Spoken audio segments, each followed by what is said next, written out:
இப்போ யதார்த்தம் தெரியும். 50ல ஆரம்பிச்சு 60ல ஆரம்பிச்சாங்கன்னா, அவங்க 30 ஒரு வந்து 30க்குள்ள நிப்பாட்டுறாங்கன்னு வச்சுக்கங்க. ஒருவேளை கூட்டணி ஒரு பெரிய அளவுல மக்கள் ஆதரவு பெற்று, விஜய் பிடிச்சு கால வாரி, அந்த கால வார்றது திமுகவுக்கு நடந்து, இவங்க ஒருவேளை 20 சீட்டு பிஜேபி எம்எல்ஏ வந்துட்டாங்கன்னு வச்சுக்கங்க. ஆட்சி அவங்க தான் ஆட்சி. டெல்லி தலைமை எடுத்த முடிவு கரெக்டா தப்பா? கரெக்டான முடிவா தான் இருக்கும்னு. அப்போ பாஜக ஒரு இது அதிமுக தனி பெரும்பான்மைன்னு வச்சுக்கோங்க. அவங்க வாட்டில் கூட்டணி ஆட்சிக்கு வருவாங்க.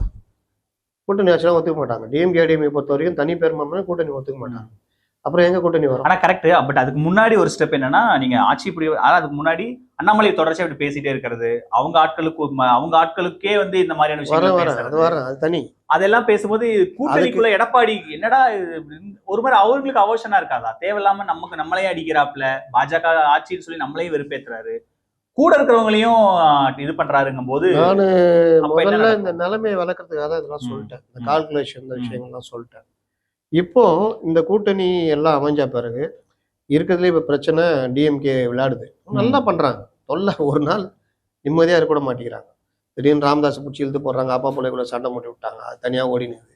இதை பயன்படுத்தினா அப்பா தனியா ஒரு டிமாண்ட் வைக்கிறாரு, பையன் ஒரு டிமாண்டு. இது என்ன பாமக ஏபி இன்னைக்கு தானே ஏதோ ஒன்று. ஆனா இந்த தொல்லை எல்லாம் ஏடிஎம்கே தலையில கூட்டணி தலையில விழுது.